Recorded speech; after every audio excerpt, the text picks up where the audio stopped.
Ray, it was great to hear your presentations on thyroid eye disease in the first World Congress of Ophthalmoplastic and Aesthetic Surgery. So, can you tell us what's the new updates and actually new advancements in the management and understanding the thyroid eye disease? Yeah, first of all, it was a great meeting in the World Society of Ophthalmic Plastic Reconstructive and Aesthetic Surgery. So, thank you for participating. I know you did a lot of moderating, a lot of speaking also. So, we spoke a little bit about thyroid eye disease at this meeting, and there were a couple breakthroughs and then a couple other data points that were presented.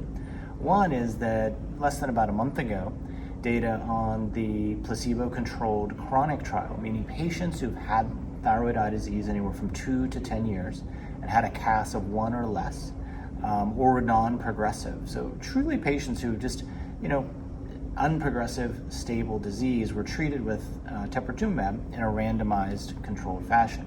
And what we found after standard treatment of 8 doses and then follow-up was a reduction in both the proptosis and the diplopia, very consistent with the treatment in active disease. So really kind of helping us define more broadly that thyroid eye disease is probably one unit, one condition.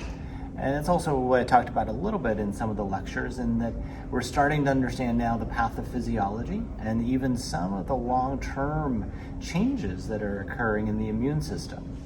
And in addition to understanding a little bit more about the reactivation rate, which appears to be around 19% on a multi-center analysis, and hopefully how we can begin to implement some of these findings into our clinical practice. And it was interesting to hear about the molecular studies and showing that the CD34 plus orbital fibroblasts are distributed in changing population of that key factors in the thyroid eye disease inside the orbit. Can you explain the importance of this finding? Yeah. So I love the science, so that's part of what I enjoy.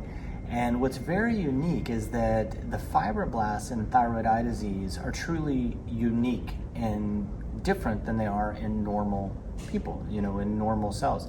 They're probably an injury response or a response to inflammation, where they migrate from the bone marrow and they're CD34 positive, but they overexpress the IGF-1 receptor very prominently. And they reside there pretty much the rest of our lives if undisturbed. But in the orbit. And these cells are particularly good at immune modulation. They produce IL-6, they produce other things, but they can also produce a lot of extracellular matrix. And so really it's almost like a metastatic nature of these fibroblasts migrating to the orbit that really is contributing to this disease. And so it's a little bit of a different way of thinking of it, just as the immune system attacking something that's already there. These cells are actually migrating and setting up shop in the orbit. It's a usual question. If the IgG1 receptor inhibitors are going to be the first line of the treatment, is it actually the time that this paradigm can be shifted? Do you think we can go on for bringing this class of treatments to the first line? Well, I think that if you look at how people are using them in the U.S., we have to define who we're going to use them for a little bit better, how we're going to use them. But it's already in my practice and around the United States shifted much more away from steroids and almost into first line. And the ETA and ATA have made a statement, at least on a subset of patients, moderate to severe patients, where that is exactly so. And I think the time is to look ahead, because I think that with new agents emerging, there's going to be a plethora of improvements, not only in safety and in treatment, but also in price and distribution, which is, as you know, a major issue at the moment. So it's premature to consider that as the first line of treatment. Still, corticosteroids should be considered by our colleagues around the world as the first line for treatment of the active thyroid eye disease with moderate to severe range of the severity. Certainly when teprotumumab is not available. Yeah. And that's kind of where we are at the moment. So we had very nice arguments and discussions last day about the role of the medical or pharmacological orbital decompression in thyroid eye disease. What's your provision for the next years? Do you think that surgery is giving up to medical treatment? Well, 3 years ago, we never thought that we would advance to this point where we'd be treating chronic disease with a medication.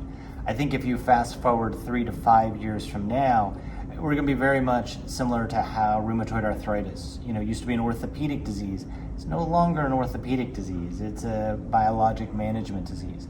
And I think whether that not necessarily completely replaces surgery, but certainly is going to be a huge impact. And there are just cases where surgery makes a lot of sense, but we're going to see easier and easier implementation of these medical therapies. And what's your provision for the new classes of the medical treatments and target therapies in near future and maybe in 5 and 10 years? Well, I think we have to break it down into the pathophysiology. We have the IGF pathophysiology molecules, and those are going to advance, become a little bit stronger at the antibody, allowing us to do subcutaneous administration. But I'm really excited about an oral agent that is a small molecule that you can take as a pill, has a very fast on and off onset. And in all the basic science and biology thus far, ex vivo, it appears to be exactly the same, targets the exact same receptor. And as far as distribution in a worldwide situation, that opens up a lot of possibilities. A medicine that can be truly transported worldwide and distributed. Other than that, there's also the immune blockers. IL-17A, IL-6 will continue, and I think in several trials, be prominent. I think that those medications will likely be relegated to early disease when those pathophysiologic mechanisms are most pertinent. Thank you very much, Ray. Thank you. Great pleasure.